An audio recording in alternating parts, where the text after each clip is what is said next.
नमस्ते दोस्तों। आज के वीडियो में हम बात करने वाले हैं एक मॉडर्न टेक्नोलॉजी के बारे में, रोबोटिक शोल्डर सर्जरी। ये सर्जरी कैसे होती है, किसको की जाती है, इसका प्रोसेस क्या होता है और पेशेंट को क्या बेनिफिट्स मिलते हैं, सब कुछ डिटेल में समझेंगे। तो वीडियो को एंड तक जरूर देखना। एक, शोल्डर सर्जरी क्या होती है? अब से पहले यह समझते हैं कि शोल्डर सर्जरी क्या होती है। शोल्डर जॉइंट हमारे बॉडी का सबसे मोबाइल जॉइंट होता है, जिसमें मूवमेंट सबसे ज़्यादा होती है। लेकिन कई बार इंजरीज, आर्थराइटिस या रोटेटर कफ टीयर्स के कारण ये जॉइंट डैमेज हो जाता है। इस सिचुएशन में शोल्डर सर्जरी की ज़रूरत पड़ती है, जिसमें हम डैमेज जॉइंट को रिपेयर या रिप्लेस करते हैं।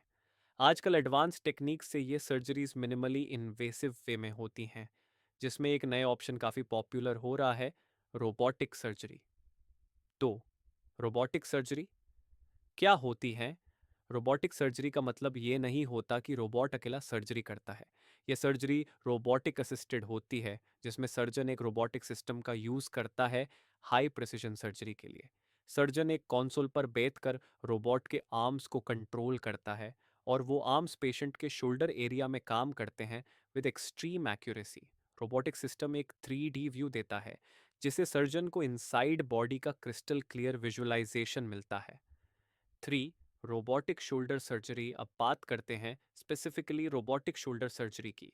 इस सर्जरी में मेनली शोल्डर रिप्लेसमेंट या रोटेटर कफ रिपेयर के केसेस में रोबोट का यूज़ किया जाता है। प्रोसेस कुछ इस तरह होता है। Pre operative planning, CT scan या एमआरआई से एक डिटेल्ड 3D मॉडल बनता है शोल्डर का।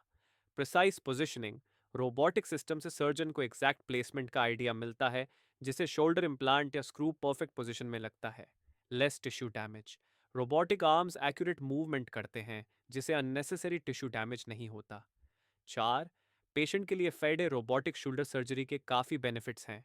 प्रिसिजन ज़्यादा होती है, सर्जन माइनर से माइनर मूवमेंट्स कंट्रोल कर सकता है, रिकवरी फास्ट होती है क्योंकि टिश्यू डैमेज कम होता है, पेन कम होता है और पेशेंट को लेस पेन किलर्स की ज़रूरत पड़ती है। हॉस्पिटल स्टे शॉर्ट होती है, पेशेंट जल्दी घर जा सकता है। इम्प्लांट की लाइफ बढ़ती है क्योंकि प्लेसमेंट एक्यूरेट होता है। पंच किस पेशेंट को रिकमेंड होती है?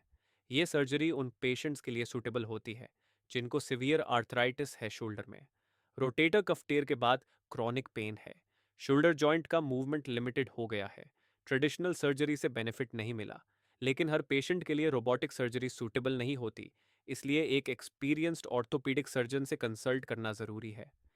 चलिए कुछ कॉमन क्वेश्चंस का आंसर दे देते हैं। क्या रोबोटिक सर्जरी सेफ होती है? बिल्कुल। ये एफडीए अप्रूव्ड टेक्नोलॉजी है और ग्लोबली यूज़ हो रही है। कॉस्ट कितनी होती है?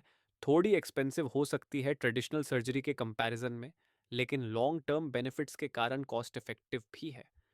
क्या इंडिया में ये अवेलेबल है? हाँ, अब कई मल्टी स्पेशलिटी हॉस्पिटल्स में रोबोटिक शोल्डर सर्जरीज हो रही हैं, स्पेशली मेट्रो सिटीज़ में।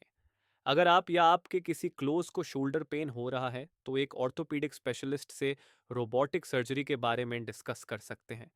अगर आपको ये वीडियो इन्फॉर्मेटिव लगा हो, तो लाइक, शेयर और सब्सक्राइब ज़रूर करें। मिलते हैं अगले वीडियो में एक नए हेल्थ टॉपिक के साथ। Thank you.